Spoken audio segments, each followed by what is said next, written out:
Hello everyone, I welcome you all to your channel Keep Learning with Sandeep Bihar. Beta, today we will start our first chapter of Democratic Politics, class 10, and the name of the chapter is Power Sharing. Sharing, this is the word that we are listening since childhood, that we should share everything. But here in this chapter we will study about the sharing of power, sharing of responsibilities. Now what kind of power and responsibilities are these and how to share it? Why it is important? We'll discuss all these things in this chapter and we'll begin it with the case study of two countries. If you'll open your book, then you will see that at the beginning there are the stories of two countries, that is Belgium and Sri Lanka.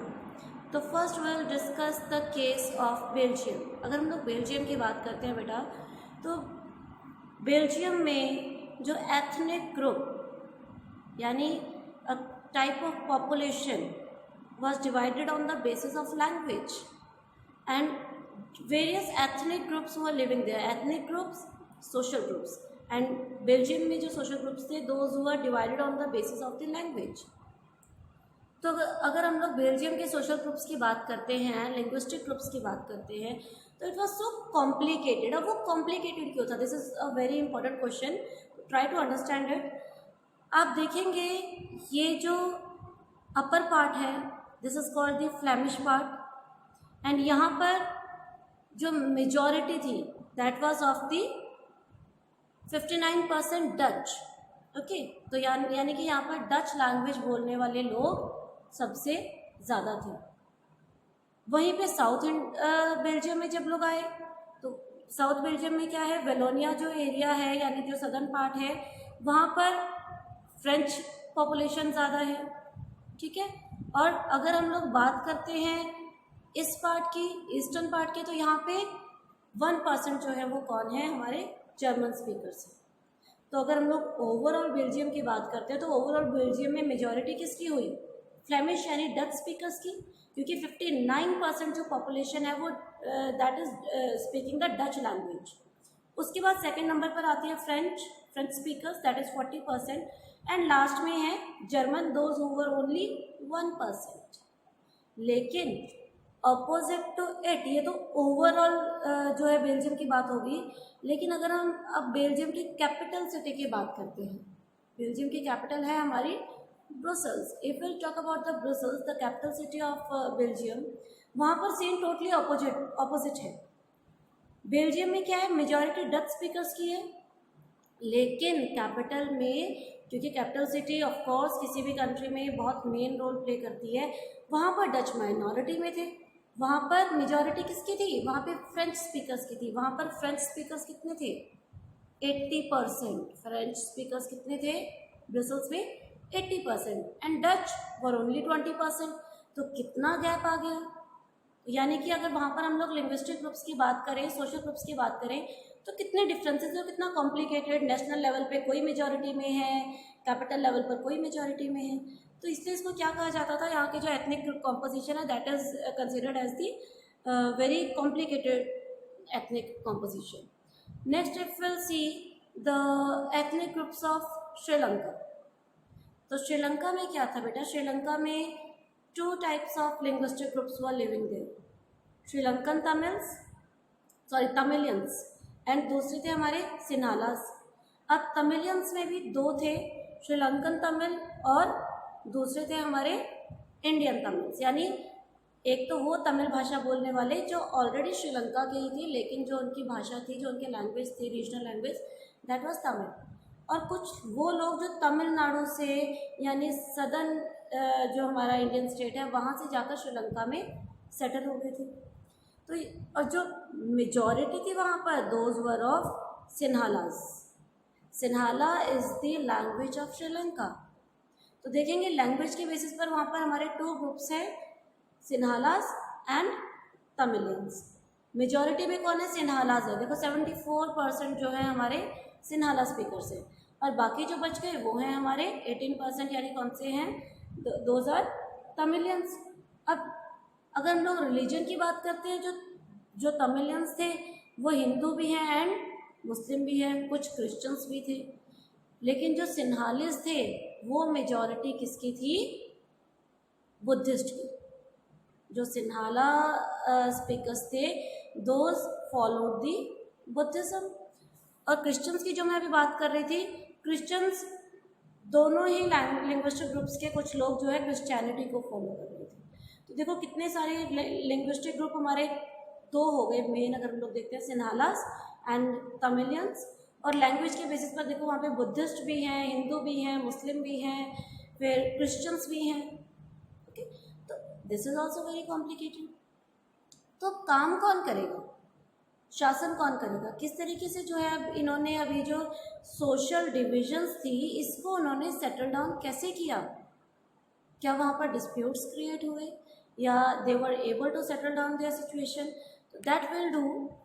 अब हम लोग सबसे पहले करेंगे श्रीलंका की। श्रीलंका में क्या हुआ? श्रीलंका बेटा got its independence in 1948। Okay, it got its independence in 1948। Election conduct हुए, इलेक्शन में मेजॉरिटी के बेसिस पर उस समय कौन आ गए? सिन्हालास आ गए।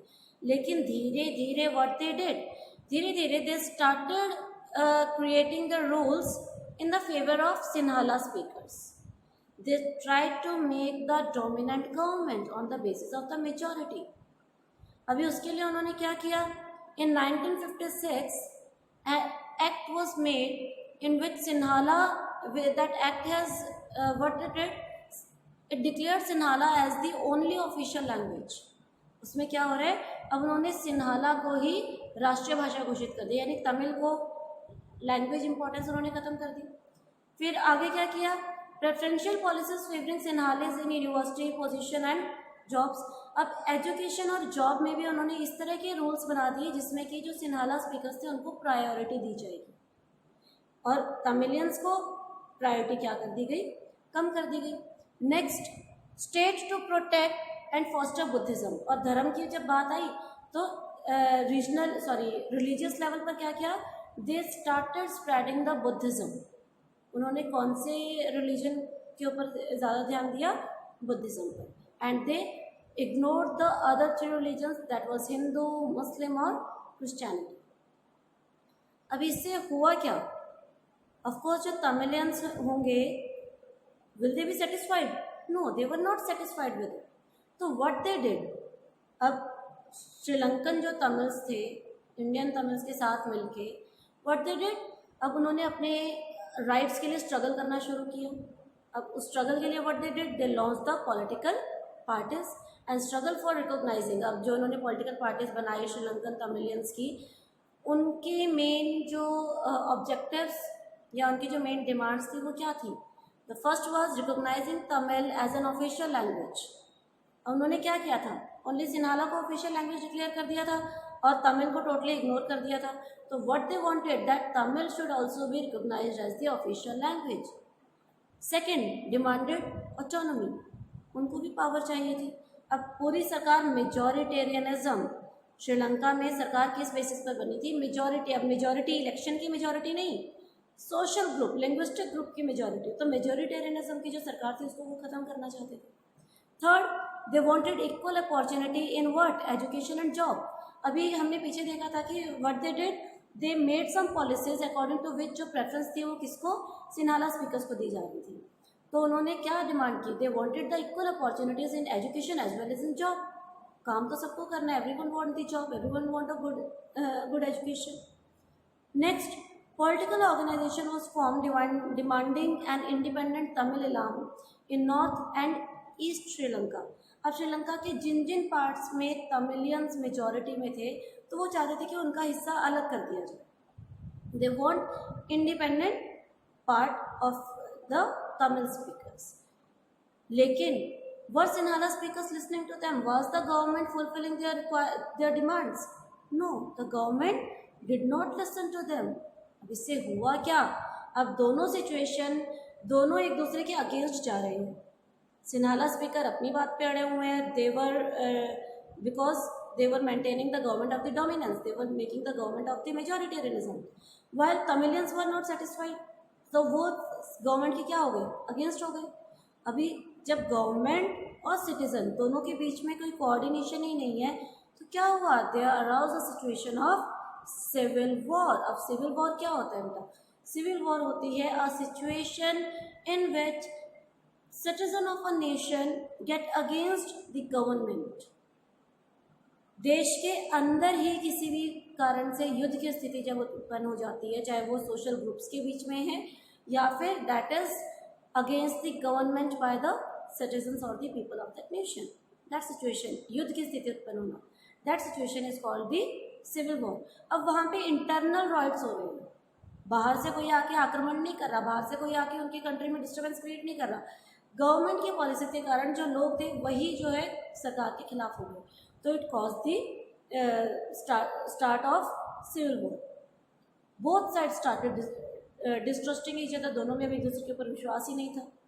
हुआ क्या, अब ऑफ कोर्स जहाँ भी वॉर होगा वहाँ पर कोई डेवलपमेंट तो हो नहीं सकती, तो it cause the social, cultural and economic setback. अगर हम लोग इससे इस टाइम से पहले के श्रीलंका की हिस्ट्री देखेंगे तो बहुत अच्छे से वो डेवलप कर रहा था, पीपल वर प्रोग्रेसिंग देयर, लेकिन because of the situation of civil war, जहाँ भी अब जब वॉर की सिचुएशन क्रिएट हुई तो what happened, there was a setback at the social, cultural and economic level. Of course बेटा जब युद्ध होगा, चाहे वो इंटरनल पीपल आर क्रिएटिंग और it is by the external forces, तो क्या होगा, हमें इकोनॉमिकली, सोशली, कल्चरली उसका नुकसान होगा, and that was faced by the Sri Lankan people also. तो ये तो हमने देखा कि श्रीलंका में ये जो रीजनल डिफरेंसेस थे on the basis of language, ये कैसे किए, मेजॉरिटेरियनिज्म के बेसिस पर सरकार बनाई गई, माइनॉरिटीज़ को इग्नोर किया गया, जिसके कारण सिविल वॉर हुआ एंड फाइनली कंट्री की जो डेवलपमेंट थी it was on the setback. Now let's discuss that how the same thing was accommodated in Belgium. अब बेल्जियम में भी हमने देखा था कि लिंग्विस्टिक ग्रुप थे, फ्रेंच बोलने वाले, डच बोलने वाले, जर्मन बोलने वाले, है ना, तो नेशनल लेवल पर डच स्पीकर्स की मेजॉरिटी थी, लेकिन कैपिटल सिटी में फ्रेंच स्पीकर्स की मेजॉरिटी थी।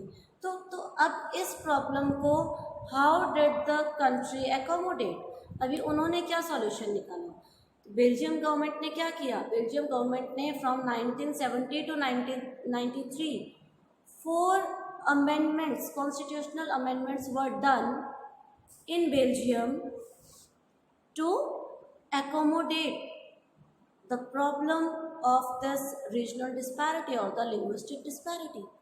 और ये अमेंडमेंट्स की क्यों, ताकि तब सभी लिंग्विस्टिक ग्रुप जो है सेटिस्फाई हो सके। जैसे जैसे प्रॉब्लम्स उनके सामने आती रही, उन प्रॉब्लम को सॉर्ट आउट करने के लिए उन्होंने अपने संविधान में, अपने कॉन्स्टिट्यूशन में चेंजेस किए।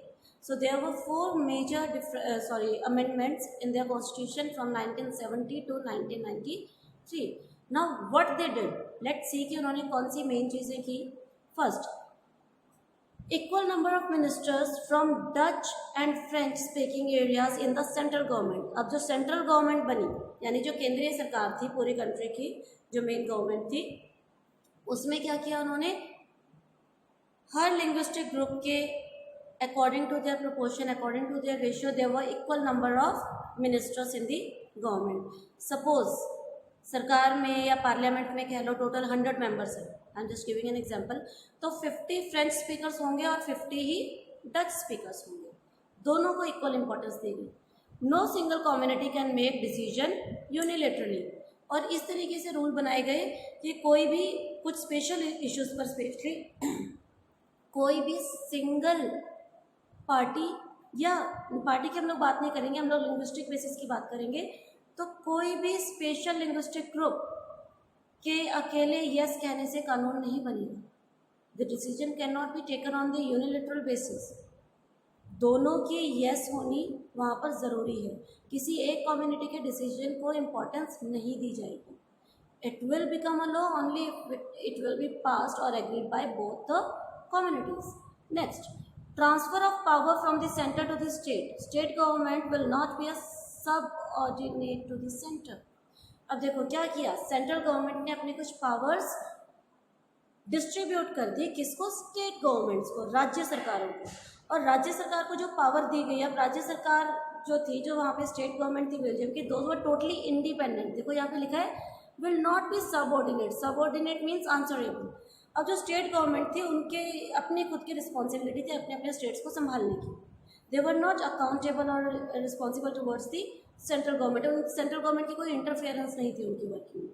तो देखो उनको एक इंडिपेंडेंट पावर दी गई कि भी तुम्हारा राज्य है, तुम्हारे लोग हैं, इनकी प्रॉब्लम्स का तुम्हें ज़्यादा पता है तो sort it out, rule your state. ठीक है। उसके बाद separate government in Brussels with equal representation for the French and the Dutch. अब देखो जब सेंट्रल गवर्नमेंट ने, जहाँ पे डच स्पीकर्स की मेजॉरिटी थी बट उन्होंने फ्रेंच स्पीकर्स को इक्वल इम्पोर्टेंस दी वहाँ पे, ठीक है, इक्वल उन्होंने पावर दी सरकार में। तो ऐसे ही जब ब्रुसेल्स कैपिटल की सरकार बनी, वहाँ पर जब एक अलग से सरकार बनी तो वहाँ पर अब फ्रेंच की मेजॉरिटी थी, तो दे ऑल्सो गॉट एग्रीड कि यू रिस्पेक्ट अस, तुमने सेंट्रल गवर्नमेंट में हमें इक्वल पोजीशन दी, यू रिस्पेक्टेड अस, तो they also respected the Dutch speakers in the Brussels. तो ब्रुसेल्स की सरकार जब बनी वहाँ पर भी क्या हुआ, उनको भी इक्वल रिप्रेजेंटेशन मिली, वहाँ पर भी जो नंबर ऑफ मिनिस्टर्स थे गवर्नमेंट में those were equal from French as well as the Dutch community.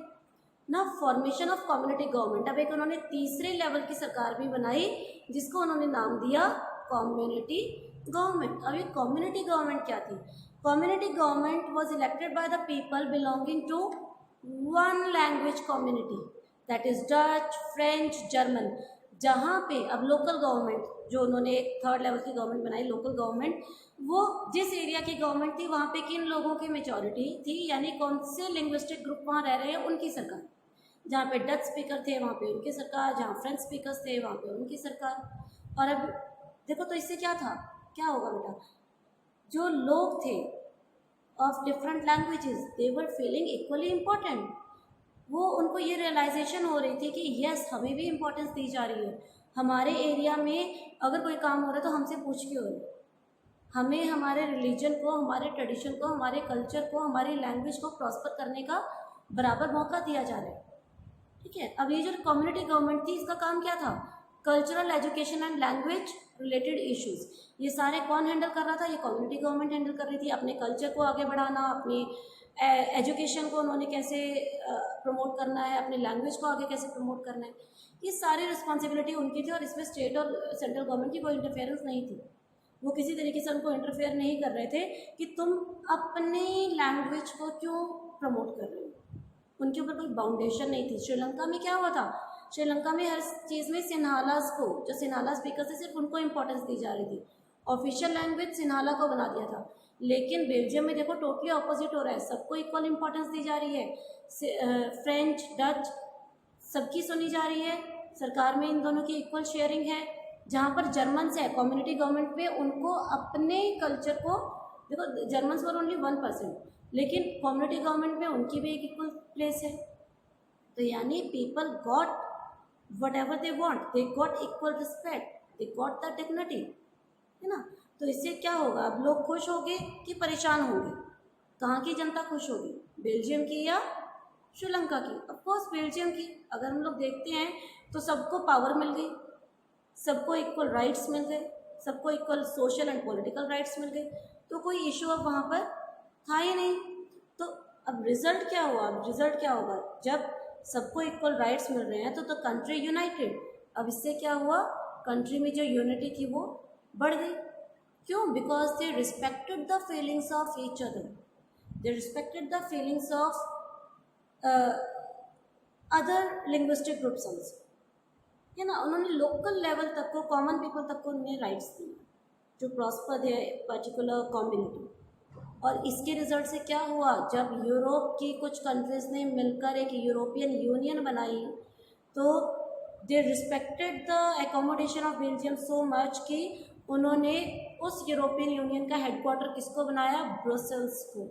किसको उन्होंने हेडक्वार्टर बनाया, ब्रुसेल्स को। और ब्रुसेल्स क्या थी, that was the capital of Belgium.